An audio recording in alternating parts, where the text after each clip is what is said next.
మీరు ఆశ్చర్యపోతారు. వెడితే అది ఒకటే కొండ. నరసింహస్వామి వారు అక్కడ స్వయంభూగా వెలిసే ముందు తన కాలుతో ఒక్క తన్ను తన్నారు. ఆ కొండ రెండు కింద విడిపోయింది. విడిపోయినప్పుడు మధ్యలో ఒక పెద్ద ప్రవాహం ఉంటుంది. ఆ ప్రవాహంలో ఉన్న నీళ్లు తీసుకొచ్చే నరసింహస్వామి వారికి ఇప్పటికీ పూజ చేస్తారు. ప్రతిరోజు ఖమ్మంలో ఉన్న నరసింహస్వామి వారికి పూజ రెండు కొండల మధ్యలో ఉండేటటువంటి సరోవరంలో ఉన్న నీటితోనే పూజ చేస్తారు.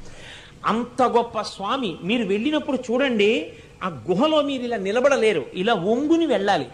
మీరు ఎటు పక్కకి తిరిగి చూసినా నరసింహస్వామి మిమ్మల్ని చూస్తున్నట్లే ఉంటారు.